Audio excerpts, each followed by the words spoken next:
What's going on, traders? It's Tyler here. Today we're going to be talking about YRIV on the stock ticker. We'll be going over the 15-minute chart here, and I do want to talk to you about the technicals today, as I did not see any news articles, so no fundamentals, but if I'm wrong, please correct me in the comments below. Feel free to let me know why this jumped up today, other than just straight technicals. So feel free to let me know again. Anyways, the float of this stock is 28.21 million from the data I have, and that's below our optimum of 30 million, so that's good. That's what we want to see. It means it needs less volume to go higher, to be more, it's more volatile.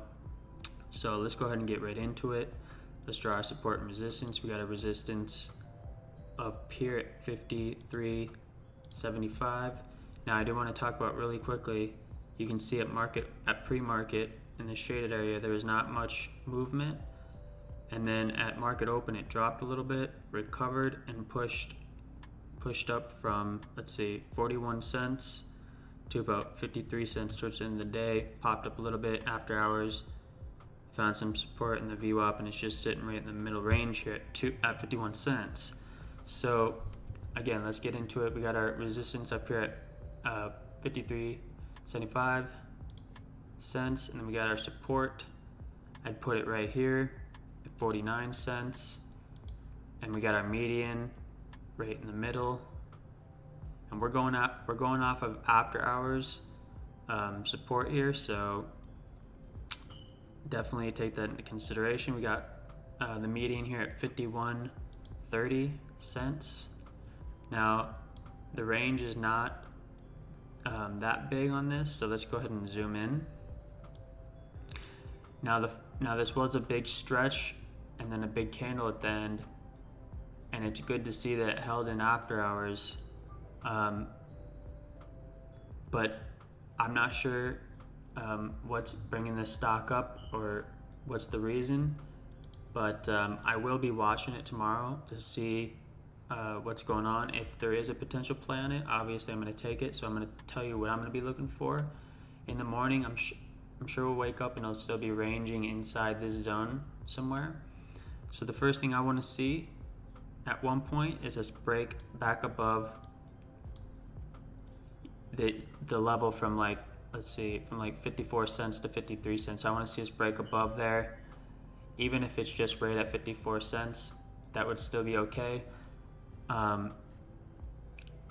It's just hard to tell because, we don't know how strong of resistance that is because it wasn't that big of a sell, but we'll use it anyways. So that's why I'm trying to use this as resistance, because there was actual sellers up there. So again, we'll just use 53.75. So if we want to see it break above that 53.75, just remember, I'll do this to make it easier for people who are newer.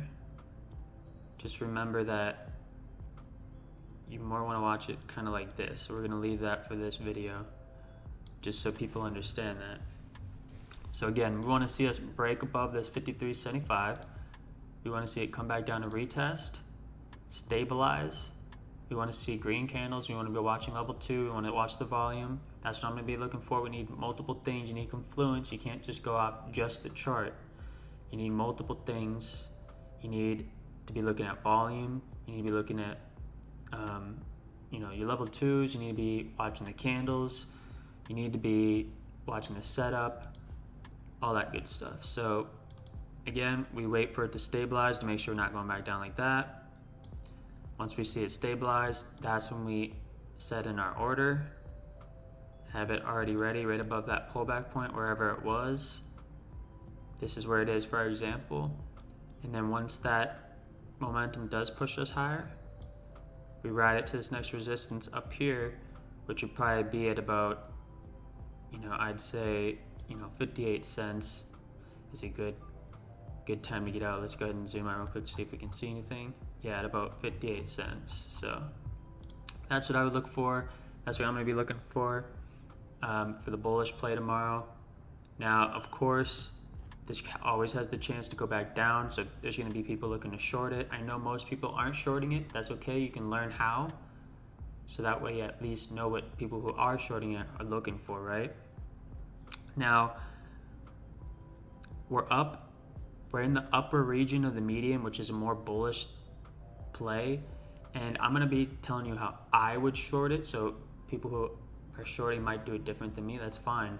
Everybody does it differently, but I'm telling you how I'm going to do it, or how I would do it. I'm not trying to short this stock. I'll be honest with you guys. I'm not shorting this stock. I'm not going long this stock, but I might go long if this sets up right or whatever, you know what I mean? So again, this is just to teach you guys how to apply this to your own strategy, and then you make your own decisions. I just want to make that clear. Now, when we do break, what I do look for when I'm shorting it is I want to see a break below this median, a break below this support before I even get interested. So I have my alert here at 49 cents, right? If I was shorting. Next thing I look for is a retest off that 49 cents. And the reason you want to see the retest and rejection if we're shorting it is because we want to make sure that it's not going back up like that. Once we see no buying volume and a bunch of selling volume, level 2 looking good, everything's right. The next thing, you have your order ready before that big push comes in, because you know once the people that are holding stock realize it's not breaking up like that, then panic sell sets in and it'll drop down here to this next support at 45 cents. So if you're shorting, which I know most people aren't, this is what I'm looking for. If I was shorting, this is what I'm looking for if I decide to go long on this stock. So again, this video, educational purposes only, apply it to your strategies. And I hope this video helped you. If it did, hit that like button. Make sure to subscribe, click that bell so you can get a new video every time I come out. So that way you can be ready every time for the next stock the next day. And make sure to share this with your friends. Really appreciate it. Thank you, everybody. Have a wonderful day.